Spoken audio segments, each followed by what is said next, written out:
ഞങ്ങളുടെ വീടിന്റെ പേരയുടെ മേളിൽ ഒരു വലിയൊരു പ്രാഷൻ കൂട്ട് ഉണ്ടായിട്ടുണ്ട്. അതിങ്ങനെ പടർന്ന് പന്തലിച്ച് കിടക്കുകയാണ്.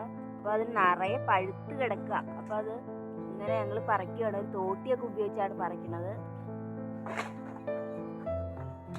പറിച്ച് ഇവിടെയൊക്കെ വീണെടുക്കാം. ഞങ്ങളത് കാടൊക്കെ വെട്ടി തെളിച്ചിട്ട് അതെല്ലാം പറക്കി എടുക്കാൻ വന്നേക്കാണ് ഒരു കവറുമായിട്ട്. കവറിൽ ഞങ്ങൾ ഇത്രയും പറക്കി വെച്ചിട്ടുണ്ട്. ഇനി ഒത്തിരി ഉണ്ട്, എല്ലാം ചാടി കിടക്കുക. അപ്പം അതെങ്ങനെ എടുക്കാൻ വേണ്ടി വന്നിട്ടുണ്ട്. അതിൻ്റെ അടുത്ത് പേരയ്ക്കുണ്ട്. പേരയിൽ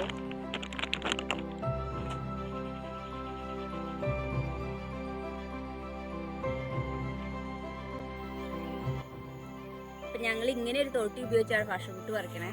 ഈ കുപ്പി മുറിച്ചിട്ട് ഇതിനെ കെട്ടിയേക്കുക. എന്നിട്ട് അപ്പം ഇങ്ങനെ ഇതിൻ്റെ ഉള്ളിൽ തന്നെ ഭക്ഷണം വിട്ട് ഇങ്ങനെ പറിക്കും ഞങ്ങൾ. അപ്പം ഇതിൻ്റെ ഉള്ളിൽ ഇരുന്നോളും, നിലത്തൊന്നും വീഴില്ല.